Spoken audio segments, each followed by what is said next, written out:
হযরত লূত আলাইহিস সালামের জামাত দুইজন ফেরেশতা এসে লূত নবীকে বললেন, আপনার উম্মত যারা আছে তাদেরকে নিয়ে আপনি চলে যান, কিন্তু সাবধান আপনার স্ত্রীকে নেবেন না। এখানে আমরা আল্লাহর গজব নাযিল করব। প্রশ্ন আসতে পারে, লূত নবীর স্ত্রীর চরিত্র খারাপ ছিল? না না, পৃথিবীর কোন নবীর স্ত্রীর চরিত্র খারাপ না, কারণ কোন হারাম রক্তের ভেতর আল্লাহ নবীদের রক্ত প্রবেশ করার নাই। আমরা আজ দেখতে পাই অনেকের হারাম রক্ত, এ কারণে আন্ডা বাচ্চা যা হয় ওগুলো হারাম হয়। হযরত নূহ আলাইহিস সালাম এই কারণে 950 বছর পরে তিনি দোয়া করেছিলেন, লা তাদার আলাল আরদি মিনাল কাফিরিনা দাজ্জারা। হে আল্লাহ, জালেমদের কাফেরদের একটা আন্ডা বাচ্চা পর্যন্ত জমিনে না থাকে, কারণ যেটা থাকবে ওর পেট থেকে যেটা আসবে ওইটাও হারামি হবে। এজন্য জালেম যারা তারা যেহেতু বিদায় নিয়েছে, আনাসে কানাসে এখনো যেগুলো আছে বিভিন্ন জায়গায় দায়িত্বে, আমরা এগুলোর একটাকেও দেখতে চাই না, কারণ এর পেট থেকে সামনে যাবে ওটা ডবল হারামি হবে। কয়েকদিন আগে বাংলা একাডেমির না কোন যে শিল্পকলা একাডেমির একজন দায়িত্ব পেয়েছে একটা নাস্তিক, সৈয়দ জামিল আহমেদ। এই লোকটা আল্লাহর কোরআনে কারিমের পর্দা একটা ফরজ বিধান বলছে 2024 সালে পর্দা মেয়েদের দরকার নেই। ওয়াজ মাহফিল, তাফসীর মাহফিলের কাউন্টার হিসেবে গান বাজনার আয়োজন করো। জীবন দিয়ে যারা আবু সাইদের মতো, মুগ্ধ ভাইয়ের মতো, রায়হানের মতো, রফিকের মতো, ইয়ামিনের মতো আল্লাহ রাসূলকে বিশ্বাস করা মানুষগুলো যারা জীবন দিয়ে এই দেশটাকে স্বাধীন করে আমাদেরকে দিয়ে গেল, এই স্বাধীন দেশ কয়েকদিনের ভেতরে এমন মানুষকে দায়িত্ব দিলেন যে আল্লাহর ফরজ বিধান পর্দায় মানে না। আমরা ইমিডিয়েটলি এই লোকটার পদত্যাগ দাবি করছি। আমাদের আওয়াজ হয়তো পর্যন্ত যাবে না, কিন্তু আরশ পর্যন্ত চলে গেছে, কারণ বিধানটা কার? পর্দা করা লাগবে মেয়েদের, এ বিধানটা হামজার। আরো জোরে বলেন। সৈয়দ জামিল আহমেদকে আমি ব্যক্তিগতভাবে ঘৃণা করছি এই কারণে, কারণ কোরআনের বিরুদ্ধে, আল্লাহর বিরুদ্ধে। আর আল্লাহ বিরোধী কোন লোক আমরা এই 96% মুসলমানের দেশে দেখতে চাই না। এর পদত্যাগ দাবি করেন কারা কারা দেখে? লিল্লাহি তাকবীর।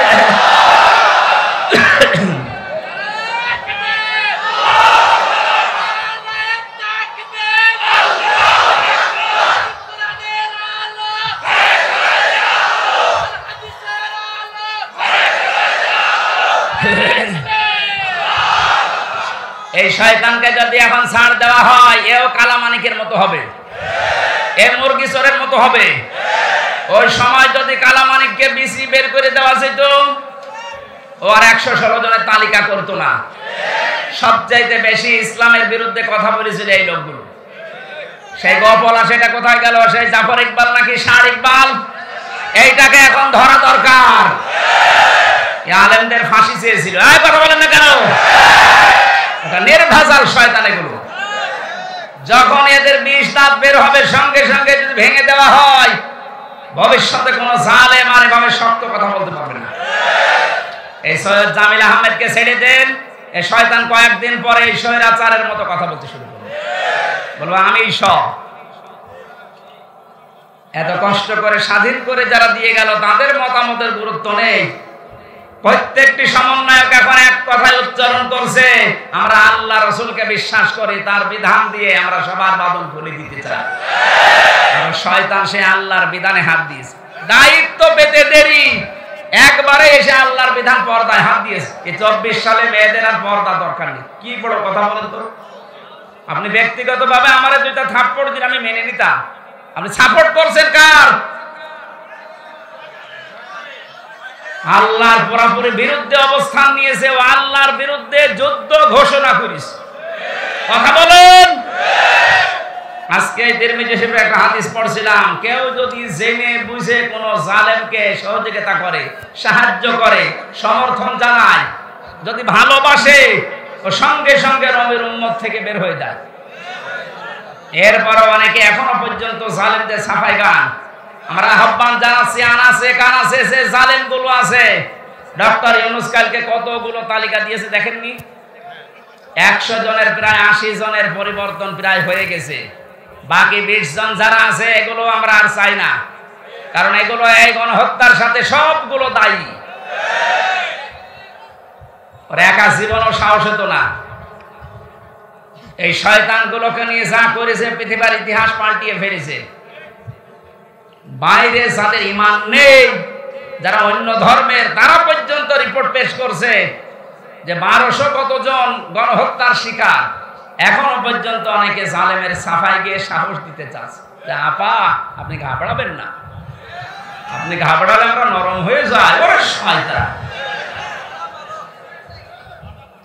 ওরে পিটিয়ে নরম বানানো দরকার। ইয়ামেন ভাইকে পুলিশের গাড়ি থেকে, ওখান থেকে এখনো জীবিত ছিল, নড়াচড়া করছিল, ওখান থেকে ফেলে দিয়ে পা লেগেছিল গাড়ির চাকার সাথে, মনে হচ্ছে কুকুরের বাচ্চা টেনে নিয়ে যাচ্ছে। এরপরও আপনার মানুষ কিচ্ছু হয়নি মনে করে। আয়না ঘরের ভেতর থেকে যারা বের হয়ে তাদের করুণ কাহিনী শোনালো, আপনি কি মনে করছেন মিথ্যা কথা? আমি নিজে তো ছিলাম, আমি দেখেছি। মাটির নিচে যে ঘর, ওখানে থাকা যায়? আজান হয় তখন আজানও শুনতে দিত না।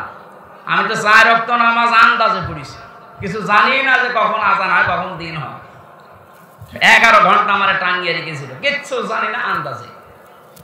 চোখ কালো কাপড় দিয়ে বেঁধে, পেছনে হাত বেঁধে, পায়ে ডান্ডা বেড়ি লাগিয়ে, মাথায় দড়ি দিয়ে 1-2 ঘন্টা ধরে 11 ঘন্টা। দুপুরবেলা নিয়ে গেছে 2টায়, রাত 11:30টায় নিয়ে এসেছে। 1-2টা দিন হলে তো এরকম হয়। রিমান্ডে যতদিন রেখেছে এরকম কষ্ট দিয়েছে। আমার আসার সময় বলেছে বাইরে যে যদি কিছু বলেন, এখানে যা দেখে গেলেন আপনারা কিন্তু ফেলে দেব। এই জন্য তো কিছু বলতে পারতাম না। এখন যে ফেলে দেবে সেই পরিবেশ। বিশেষ করে আমার এই কাউন্টার টেররিজমের এই আসাদুজ্জামান, এই গোপালী, এই লোকটা আমার ধরার পরে আমার বাবার কাছ থেকে বলেছে 50টা মামলা দেবো আপনার ছেলেকে। আমার বাবা বলেছে মামলা তোর একটাও নেই। বলছে মামলা আমরা বানাবো, কালকের ভেতরে আপনি 10 লাখ টাকা দেবেন। আমার বাবা গ্রাম্য মানুষ, জমি জায়গা যেখানে যা ছিল ধার কর্জ করে সঙ্গে সঙ্গে 8 লাখ টাকা দিয়েছে। মনে করেছিল যে রিমান্ডে মারবে না, ও শয়তানরা কি মানুষ নাকি? টাকাও নিয়েছে, মাছ ধরেও করেছে, মামলাও দিয়েছে। কত বড় বেঈমান বলেন তো।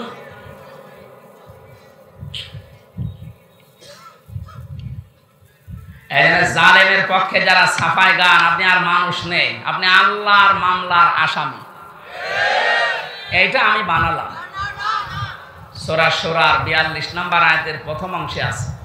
আল্লাহ পাক বলেন ইন্নামাস সাবিলু আলাল্লাযিনা ইয়াজলিমুনান নাস।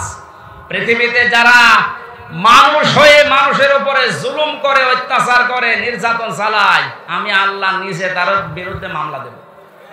তাহলে বাংলাদেশে 1628 জন মানুষ মেন দায়িত্বে ছিল, আর প্রত্যেকটি এরা জুলুমকারী। যে যে বিভাগে ছিল ওই বিভাগেও জুলুম করেছে। এখন বলেন না কেন?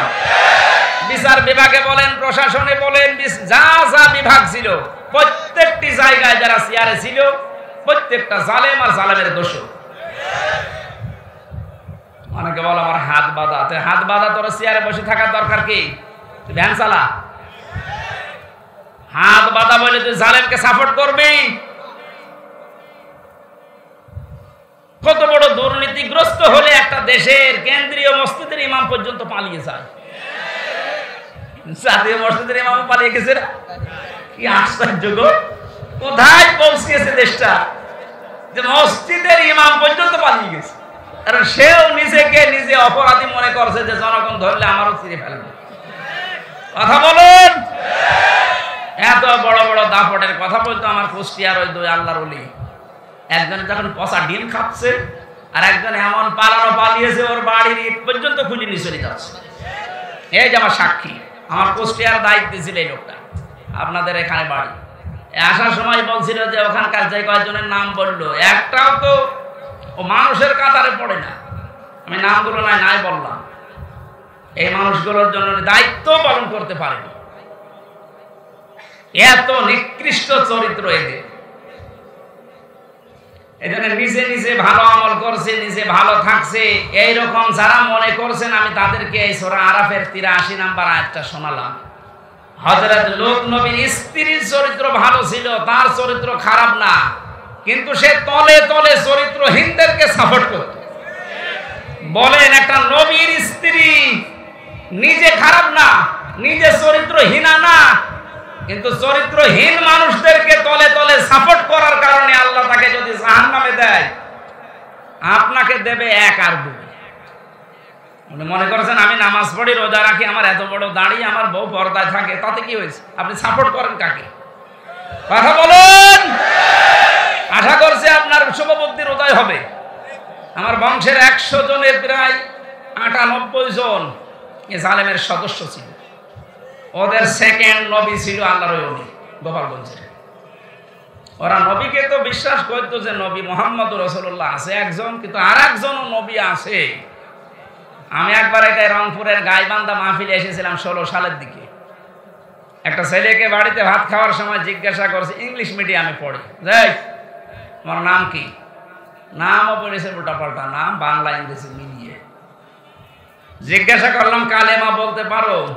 মুখস্থ নেই। মুখস্থ নেই মানে আমাদের নবীর নাম কি? এরশাদ। হ্যাঁ, উনি তো রাস্তাঘাট বানায়, তার মানে রাস্তাঘাট বানিয়েছে এলাকায় এরশাদ সাহেব, ও মনে করে এটা মনে হয় নবী। আমার বংশের লোকের চরিত্র এরকম ছিল। নবী একজন আছে মুহাম্মদুর রাসূলুল্লাহ, কিন্তু ওরা সেকেন্ড নবী হিসাবে মনে করতো। এইরকম শক্ত গোড়া। কিন্তু আগস্টের 5 তারিখের 1টার সময় যখন আল্লাহর ওলি চলে গেছে পালিয়ে, ওরা বিকাল 5টা বাজতে বাজতে তখন মোবাইলে কল দিয়ে বলছে, বাবাজি আমরা সব এখন জামাত ইসলামী করি। এখন জামাত ইসলাম। তারপরও যাই ফিরে এসেছে, ওয়েলকাম, ধন্যবাদ। ওরা যা করেছে বুঝে করুক না বুঝে করুক, আল্লাহ যেন ওদের মাফ করে দেয়। আর ওদের মতো এ দেশে রানাসে কানাসে আরো যারা আছে, আপনি মনে করছেন আবার জালেমেরা সংগঠিত হবে, অত ভাত দুধ দিয়ে খাই না। সময় শেষ হয়ে গেছে, আপনারা মরণের গড়গড়া নিয়ে আসার আগে ফিরে আসেন। জালেমদের তো দুনিয়াও শেষ, আখিরাতও শেষ। এক কথা বলে রাখেন, দুনিয়া এখন আর রাস্তায় বের হতে পারবে? মামুনুল হক কয়েকদিন আগে বলে না যে জালেমদের তালিকা করে করে মোড়ে মোড়ে টাঙিয়ে দেন, যেন কিয়ামতের আগে দেশে ঢুকতে না পারে। এমন যেমন দেখলেই পিটিয়ে মানুষ মেরে ফেলছে। ঝিনাইদহে এক জালেমকে পিটিয়ে মেরে চৌরাস্তার ওখানে উলঙ্গ করে টাঙিয়ে রেখেছে। শেষ পর্যন্ত মহিলারা যখন দেখছে যে না জিনিসপত্র সব দেখা যাচ্ছে, তাড়াতাড়ি করে ওখান থেকে নামিয়ে কবর দিয়েছে। কি করবো, ছাতা ওকে দেখার মতো? এত বড় হারামি।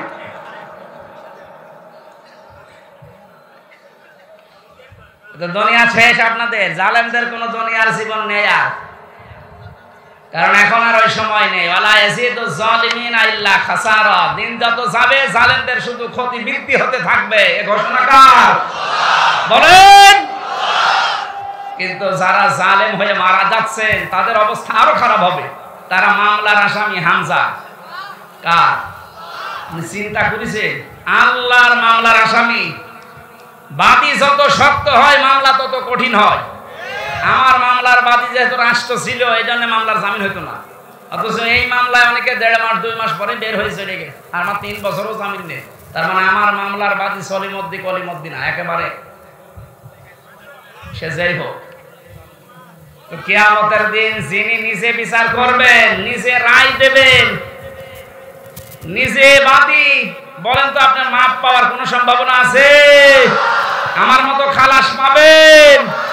আপনি আল্লাহর মামলার আসামি, লিখে নিয়ে যান আপনি জাহান্নামী। এই জন্য আপনার চরিত্র ভালো, কিন্তু আমার মানুষকে সাপোর্ট করেন, তার চরিত্র ভালো না, আপনি ওর জন্য আপনার কপালও পড়বে। আল্লাহ আমাদেরকে শুধু ইয়াসিন সূরা পড়লে 10 খতম কোরআন শরীফের সওয়াব হয়। এর ভেতরে 83টা শিক্ষা আছে। এগুলো আমাদের প্র্যাকটিক্যাল লাইফে থাকা লাগবে। কথা বলে ঠিক কিনা? আল্লাহ আমাদেরকে ইয়াসিন থেকে যে শিক্ষাগুলো দিতে চান, এটা আমাদের বাস্তব জীবনে প্রতিপালন করার তৌফিক দিন, আমিন। সূরা আলে ইমরানের 102 নম্বর একটা মাত্র আয়াত পড়েছি। আমার আজকের আলোচনার বিষয় তিনটা ভাগ আছে। এর ভেতরে আমরা দেখি কোরআনে কারীম থেকে পয়েন্ট আকারে কথা বলার চেষ্টা করছি। কষ্ট হয়ে যাচ্ছে? কষ্ট তো হচ্ছে আমার, মানে মাইকের জন্য গলা ব্যথা করছে আর ভেতরে ঘেমে যাচ্ছে। জবান খুলে শয়তান যদি আশপাশে থাকে যেন পালায়। বলেন আউযু বিল্লাহি মিনাশ শাইতানির রাজিম। বিসমিল্লাহির রহমানির রহিম। ইয়া আইয়ুহাল্লাযীনা আমানুত্তাকুল্লাহা হাক্কা তুকাতিহি ওয়া লা তামুতুন্না ইল্লা ওয়া আনতুম মুসলিমুন। সূরা আলে ইমরানের নামকরণ, ঐতিহাসিক প্রেক্ষাপট এবং কিছু শিক্ষা এখানে আছে। আপনারা তাফসিরে ইবনে কাসির দেখলে এগুলো পাবেন। আমরা মূলটায় যাচ্ছি। আল্লাহ প্রথমে এখানে ডাক দিয়েছেন শুধুমাত্র ঈমানদারকে। কাদেরকে? আমরা কি ঈমানদার না বেঈমান? এখন আপনার ঈমান আছে কিনা এটা পরিমাপ করবেন কি দিয়ে? দাড়ি পাল্লায় তুলে দেন নাকি? আল্লাহর নবী থার্মোমিটার দিয়েছেন। এদিকে তাকান, খুব গুরুত্বপূর্ণ বিষয় ভাই। নবীজি বলেন ইদা সাররাতকা হাসানাতুকা ওয়া সাআতকা সাইয়্যাতুকা ফা আনতা মুমিন। তোমার যে ঈমান আছে তুমি কিভাবে টের পাবে জানো? যদি তোমার ভালো কাজগুলো তোমাকে আনন্দ দেয় আর অন্যায় কাজ দেখলেই তোমার কষ্ট লাগে, বুঝবা তোমার ঈমান আছে। দিনাজপুরবাসী এদেশের দিকে তাকিয়ে বলেন তো, ভালো কাজ সবার কাছে ভালো লাগে? অন্যায় কাজ সবার কাছে কষ্ট লাগে? সুতরাং ভালো কাজ যার কাছে ভালো লাগে, অন্যায় কাজ দেখলে যার কাছে কষ্ট লাগে, সে যেন মনে করে আমার ঈমান আছে। আর যার কাছে ভালো কাজও ভালো লাগে, অন্যায় কাজও ভালো লাগে, সে যেন বোঝে সে মুনাফিক। আল্লাহ এখানে মুনাফিককে ডেক দিয়েছেন না ঈমানদারকে? আমরা অন্তত দেখতে পেলাম যে আমার অবস্থান কোন জায়গায়। আমি যদি ঈমানদার হয়ে থাকি, আল্লাহ এবার আমাকে আদেশ দিচ্ছেন ইত্তাকুল্লাহ, আমাকে ভয় করো। আমাকে কি করো? এই যে শব্দটা নিয়ে আবহমান কাল থেকে বহু ব্যাখ্যা আমরা শুনেছি, পেয়েছি, কিন্তু আমার এখন আধুনিক একটা ব্যাখ্যা পেয়েছি। খুব কষ্ট হচ্ছে? বসেন, একটু বসেন। এবার তো আমি প্রবেশ করছি জায়গায়।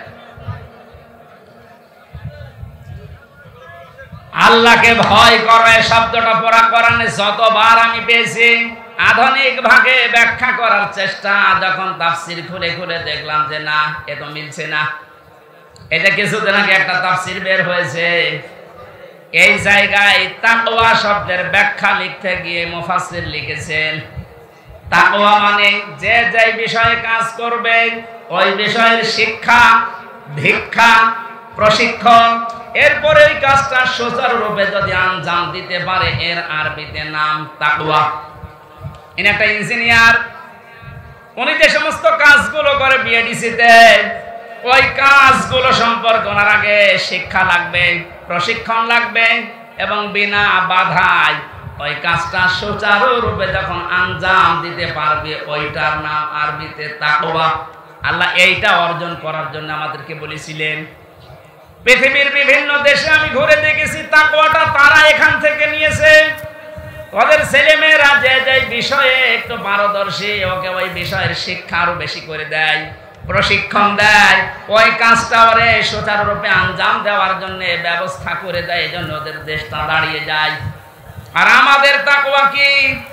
যে বিষয়ে যাকে দেওয়া হয়েছে ওই বিষয়ের শিক্ষা ওর নেই, প্রশিক্ষণ নেই, হাত বাঁধার কারণে কাজও করতে পারে না, এ দেশটা উপরে যাওয়ার তুলনায় নিচে নেমে যায়। এক কথা বুঝতেছেন? সুতরাং তাকওয়া অর্জন করার জন্য শিক্ষা দরকার, প্রশিক্ষণ দরকার, এবং বিনা বাধায় সুচারুরূপে কাজটা আঞ্জাম দেওয়ার পরিবেশ দরকার। আমি যতটুকু বুঝলাম, দেখলাম, আপনি আবার অন্য মাইন্ডে নেবেন না, একেবারে নিরপেক্ষ দৃষ্টিতে কোরআন আমি হাতে নিয়ে বলছি। বাংলাদেশ জামাত ইসলামী আর ইসলামী ছাত্র শিবির এই কাজটাই করার জন্য চেষ্টা চালাচ্ছে। আপনি খোঁজ নিয়ে দেখেন, এদের যে যেই বিভাগে লোক আছে আপনি দেখেন ওই বিষয়ের শিক্ষা তার পরিপূর্ণ এবং প্রশিক্ষণও পরিপূর্ণ। কারণ ওদের সভ্যতারই আছে, ওদের মাসে মাসে মিটিং আছে, 15 দিনে মিটিং আছে, সপ্তাহে মিটিং আছে, এগুলো শিখায়। আপনি যে বিষয়ে যাবেন, হ্যাঁ বিচার ব্যবস্থায় যাবেন যান, শিক্ষা ব্যবস্থায় যাবেন যান, চিকিৎসা বিভাগে যাবেন যান, প্রত্যেকটা দিগার বিভাগে আমরা দেখতে পেয়েছি এরা আগে শিক্ষা দেয়, প্রশিক্ষণ দেয়, এরপরে বিনা বাধায় কাজ করার জন্য যে সমস্ত সিঁড়ি দরকার, কাঁটাযুক্ত পথ হোক, তারপরও পাড়ি দেওয়ার জন্য প্রশিক্ষণ দেয়। এই জন্যই তো এই মানুষগুলো দাঁড়িয়ে যাচ্ছে। গত কয়েকদিন আগে অধ্যাপক আনিসুর রহমান, একটা নাস্তিক, এই লোকটা ঘোষণায় দিয়েছে 5টা বছর যদি জামাত আর শিবিরের হাতে দেশটা দেওয়া যায়, এদের যে অ্যাক্টিভিটিস, এদের যে কাজকর্ম, যে ইখলাস যা আছে এদের ভেতরে, এদের যে প্রশিক্ষণ, এদের যে ধৈর্য, এরা 5 বছরে দুর্নীতি মুক্ত করতে 100% সাকসেস হবে। এটা আমার নিজের কথা, একটা নাস্তিকের কথা। আমি যখন বিশ্ববিদ্যালয়ে ছিলাম, একটা নাস্তিক এই লোকটা আল্লাহ বিশ্বাস করে না। আমি যেহেতু নামাজ পড়াতাম জমার দিন, আমার কাছে এসে বলছে, হুজুর আমার মেয়ে পড়ে মাস্টার্সে, প্রাইভেট পড়াবো, একটা শিবিরের ছেলে দেন তো। কেন? আপনি একটা নাস্তিক, আল্লাহ মানেন না, রসুল মানেন না, অথচ আজকে নামাজে এসেছেন সপ্তাহে একদিন লোক দেখানোর জন্যে, আর আপনার মেয়ে পড়াবেন, সে তো বেপরদা মেয়ে, তারে পড়াতে আপনি চাচ্ছেন শিবিরের ছেলে। কেন? কত সোনার ছেলে আছে দেখতে পান না? একটা নাস্তিক আমার বলছে, হুজুর দেখেন সোনার ছেলেদের সম্পর্কে আমি জানি, আমার মেয়েকে যদি তাদের কাছে পড়তে দেয় ওরা মেয়ে সহ খেয়ে ফেলবে, কিন্তু শিবিরের ছেলের কাছে দিতে চাচ্ছি এই কারণে, অন্তত এদের কাছে দিলে আমার এই বিশ্বাস আছে যে আমার মেয়েটা নিয়ে এরা পালাবে না।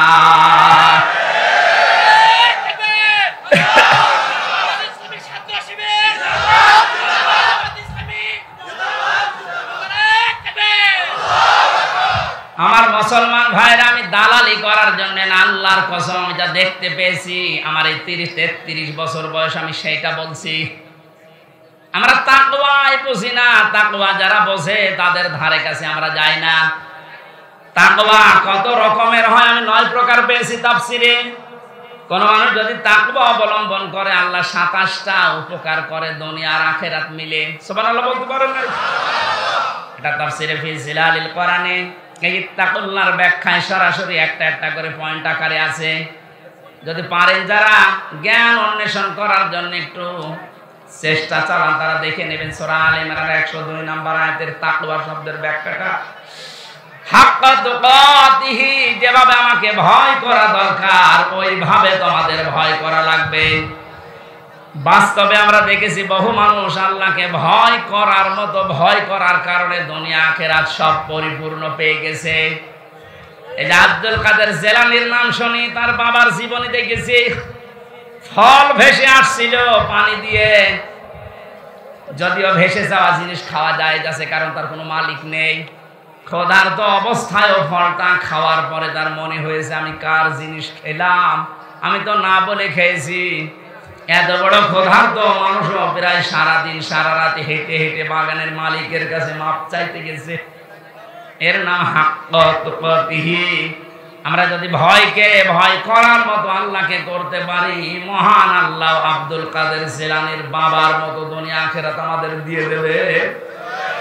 ওয়ালা তামুতুন্না, মরো না, ইল্লা ওয়া আনতুম মুসলিমুন, যতক্ষণ পর্যন্ত মুসলমান হতে না পারো।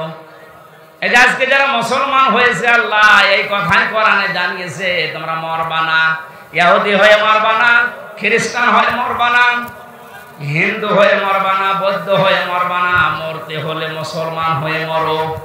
মুসলিম শব্দটা এসেছে ইসলাম থেকে, সেলমন বা সালমন থেকে, এর শাব্দিক অর্থ শান্তি, আর রাহাতুন মানে সুখ।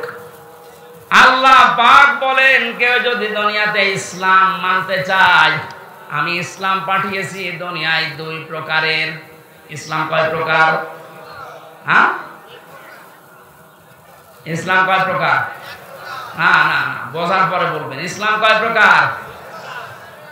একটা আছে প্রাকৃতিক ইসলাম আর একটা শারঈ ইসলাম। প্রাকৃতিক যে ইসলামটা, এটা আমার আল্লাহ যেদিন বানিয়েছে ওই দিন থেকে কিয়ামত পর্যন্ত একইভাবে চলবে। এই যে সূর্য যেখানে ওঠে যেখানে ডোবে, এটা আল্লাহ বানিয়েছেন। এই যে আম গাছে কোনোদিন আম ছাড়া পেঁপে ধরে না, এটা কিয়ামত পর্যন্ত এইভাবে থাকবে। প্রাকৃতিক ইসলাম তৈরি করে দেওয়ার দায়িত্ব কার? কিন্তু শরঈ ইসলাম যেটা, এই যে কাগজে আছে, কোরআনে আছে, হাদিসের পাতায় আছে, এই কাগজের ইসলামকে জমিনে যতদিন পর্যন্ত আপনি কায়েম করতে না পারবেন, চেষ্টাও যদি না করেন, মান মাতা, যে ব্যক্তি মরে গেল, অলাম ইয়াগজু, সে চেষ্টা করে নাই, যুদ্ধ করে নাই, গাজওয়ায় শামিল হয় নাই, অলাম ইউহাদ্দিস বিহি নাফসাহু, তার মনের ভেতরে কামনা বাসনাও আসে না যে ইসলাম কায়েম হোক, মাতা আলা শুবাতিন মিনান নিফাক, আল্লাহর নবী বলেন সে যেন মারা যাওয়ার সময় মুনাফিক হয়ে মরে যায়। বলেন নাউজুবিল্লাহ। আমাদেরকে যা করেছেন সবচাইতে বড় মানবতা বিরোধী অপরাধ জেলখানার ভেতরে আলেমদের সাথে করা হয়েছে।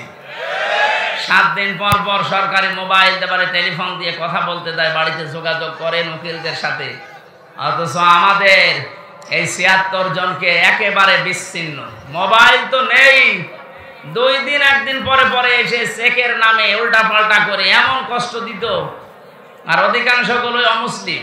মুসলমান হলে তো একটু মায়া দয়া পেতাম। সুভাষ চন্দ্র বসু, সুব্রত বালা,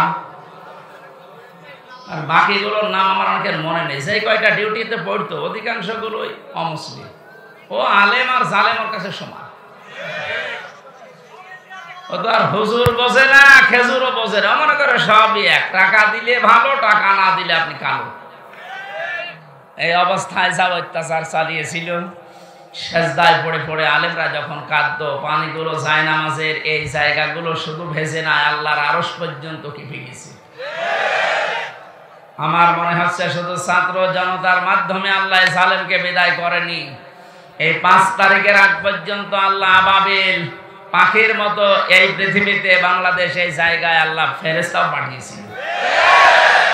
16 বছর কম চেষ্টা করে নাই এদেশের মানুষ, এক চুলো নড়াতে পারে না জালেমকে।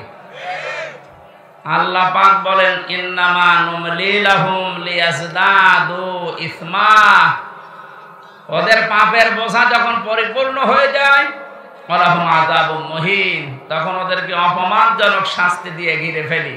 এই আয়াতটা যে কত বাস্তব এর প্রমাণ কালামানিক। ওর বিসি পর্যন্ত উড়ে গেছে, নে এবার সংসার কর। তালিকা করেছিলেন না আলেমদের 116 জনের, তার ভিতরে আমার নামও ছিল। আমার মনে হয় এখন আমরা যে অবস্থায় আছি, আমরাও এখন এই জালেমদের তালিকা করব। বাংলাদেশের 560টার উপরে থানা আছে, প্রত্যেক থানায় জালেমদের তালিকা টাঙিয়ে টাঙিয়ে রাখা লাগবে, যেন কোনো জালেম কিয়ামতের আগে দেশে আসতে না। বিশেষ করে আপনাদের এখানে যিনি মানবতার বন্ধু নামে পরিচিত, কিসের বন্ধু? মানবতার শত্রু এটা। এগুলো সব মেকি। দরবেশের দাড়ি কি? মেকি দাড়ি। দাড়ি কেটে নম হয়ে গেছে দরবেশ। আর এর তো দাড়ি ছিল না। এটা সম্মানিত মানুষ, এলাকার কৃতি সন্তান, সরকারি একটা চাকরিজীবী। এই লোকটা পর্যন্ত রিকোয়েস্ট করেছিল যে আধা ঘন্টা দেন, আমি বসে আছি, আপনি আমার বন্ধু মানুষ। ও শয়তান বলেছে না, হবে না, এবার আসেন, বাধা দিতে আসেন, ফ্যান করে ছিঁড়ে ফেলা। বাংলাদেশের গোয়েন্দা বিভাগের সর্বোচ্চ পর্যায়ে এখন যিনি আছেন প্রধান, আমাকে কয়েকদিন আগে কল দিয়ে বলছে, হুজুর যেখানে যে ফোর্সে কথা বলা দরকার কোরআনে বলতে থাকবেন, কারো অনুমতি নেওয়ার দরকার নেই, কোনো বাধা নেই। যদি কোনো মহারথী বাধা দিতে আসে শুধু নামটা টুকে রাখবেন আর আমারে জানাবেন, ও দেশের যেখানেই থাক ঠ্যাং ধরে ছিঁড়ে ফেলবেন। বললাম, স্যার আপনি ছিলেন কোথায়? আমি কিছুদিন আগে দায়িত্ব পেয়েছি, আমি একজন মুসলিম, মুসলমানের যা কাজ আমি ইনশাল্লাহ তাই করব। অন্যান্য ধর্মের অনুষ্ঠানে যদি অনুমতি না লাগে, মুসলমানের কোরআন প্রচার হবে, এখানে অনুমতি লাগবে কোন কারণে? আর অনুমতি যাদের কাছে নেওয়া হয় মানুষের কাতারে পড়ে। দেখলেন না ওই ওসি কি বলেছে হুজুরকে, যে তোর স্ত্রীর ওই জায়গায় মাহফিল চালিয়ে দেব। এ কথা বলার মতো? আমি কোরআনে কারীম সামনে নিয়ে বলছি, একটা ইমামকে যদি এ কথা বলতে পারে, এলো ইমাম সাহেব আজকে আমার নিজে বলল যে আমি থানায় গিয়েছিলাম মাহফিলের অনুমতির জন্য, আমার এই কথা বলেছে। আমার মনে হয় ওসির জন্মের ঠিক নয়, এটা একটা জারোর সন্তান। কোথায় মনে হয় বদলি হয়ে চলে গেছে, যেখানে যা করে খুঁজে বের করা হবে। আমার মনে হয় সংস্কার যখন আরম্ভ হয়েছে এই দেশে, এরকম কোলাঙ্গার মার্কা ছাড়া একটাকেও যেন চেয়ারে রাখা না হয়। আমরা যেন সকাল আসতে আসতে শুনি এরকম দালাল ছাড়া, কোলাঙ্গার ছাড়া এদেরকে কুকুরের মতো এভাবে তাড়িয়ে দেয়। নিজেরাই বলছে যে আমার মাকে দেশের মানুষ কুকুরের মতো তাড়িয়ে দিল। আপনার অনুসারী যারা আছে তাদেরকে কুকুরের মতো দেশের জনগণ তাড়িয়ে দেবে। কারণ এদেশে আপনি যাই করেন কোরআনের বিরুদ্ধে সে টিকে থাকতে পারবেন না। এই জন্য আগামীতে যারা আসবেন, সে যে আসবে, তাদেরকেও যেন সতর্ক থাকা লাগে, বা তারা যেন সতর্ক থাকে যে কোরআনের বিরুদ্ধে অবস্থান নিলে কিন্তু তার কপালে জালেমের মতো পড়বে। আলা সাফা ইয়াতিকা রাব্বুকা ফাতারদা, হে নবী অতি শীঘ্রই আপনাকে আমি এমন কিছু দেব, দেখাবো, আপনি খুশি না হয়ে পারবেন না। এই আয়াতটা যখন আল্লাহ আমাদের নবীকে শুনিয়েছে, শুধু নবী না, কিয়ামত পর্যন্ত নবীর উম্মতদের জন্য ওই আয়াত। সুতরাং আমরা খুশি না বেজার বলেন?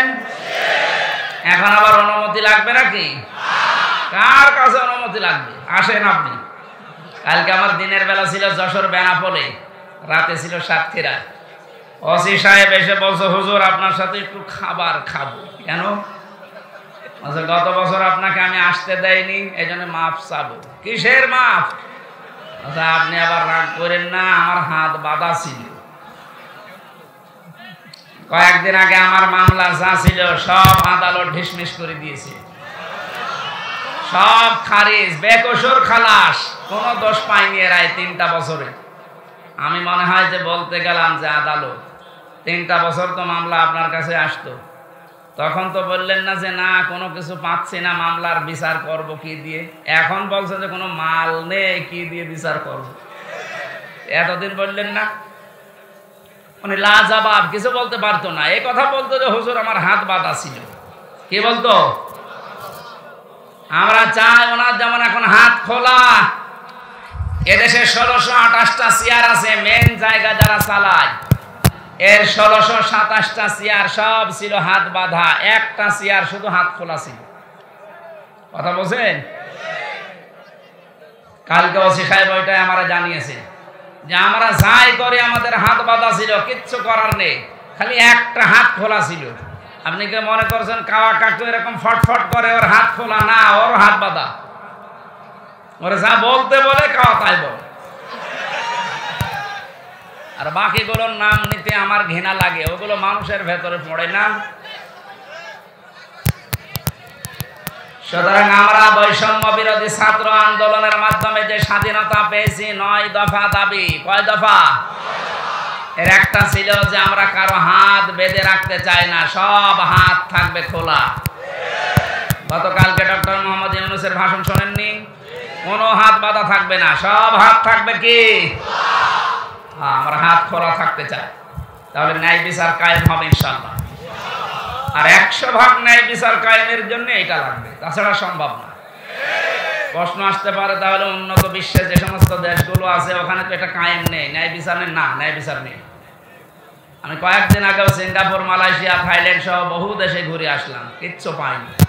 হ্যাঁ, ওখানে নিয়ম নীতি ঠিক আছে, যেহেতু কোরআনে কারিমের বিচার ব্যবস্থা চালু নেই, এই জন্য অনেকের ওপরে ওখানে অবিচার হচ্ছে।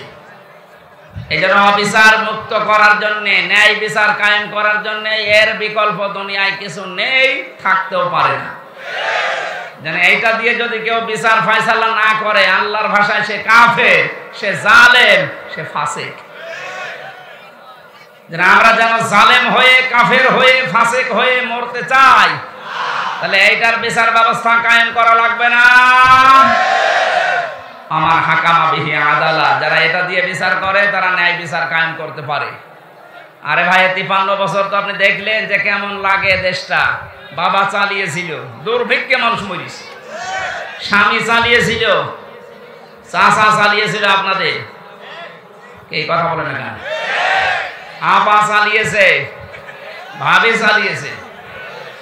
কাঙ্ক্ষিত মানের শান্তি আমরা দেখতে পাইনি, আর পাওয়া সম্ভব না। এখন শুধু দেখতে বাকি আছে আল্লাহর এই কোরআন দিয়ে 56,000 বর্গ মাইল চললে কেমন দেখা যায়।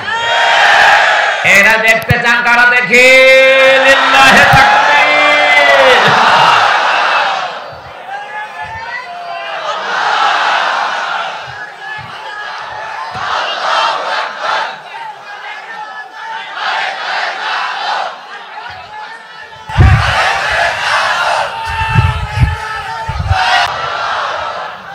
আলহামদুলিল্লাহ, যে আল্লাহ আমাদেরকে আজ তাফসীরুল কোরআন মাহফিলে কোরআনের তাফসীর শোনার জন্য নিয়ে আসলেন, এটা একটা নিয়ামত। এই কারণে আমরা খুশি, বলছি আলহামদুলিল্লাহ। দরুদ পড়ছি, সালাম পাঠাচ্ছি আমাদের নবী মুহাম্মদ রাসূলুল্লাহ সাল্লাল্লাহু আলাইহি ওয়াসাল্লামের প্রতি। আমি গতানুগতিক কথা বলি না, যা বলি ওখান থেকে একটা বাস্তব শিক্ষা নিয়ে আসি। আমরা কোরআনে প্রবেশ করছি। বিশ্ব নবীকে আল্লাহ পড়া কোরআন শরীফে 7টা নামে ডাক দিয়েছেন। এখানে আলেম নেই? আছে, আলহামদুলিল্লাহ। ওরা আলেমদেরকে বলছি, এই 7টা নামের ভেতরে সর্বপ্রথম যে নাম ধরে ডাক দিয়েছেন নবীজিকে, 1 নম্বরে বলেছেন ইয়াসিন। ইয়া হরফে নেদা, ইয়া মানে হে, সিন মানে সাজ্জে। তাফসীরে কাবীরে আল্লামা ফখরুদ্দিন রাজি রাহমাতুল্লাহ আলাইহি উনি 5টা অর্থ দিয়েছেন এই সিনে। উনি বলেন সিন মানে সাজ্জিদুল আলামিন, সিন মানে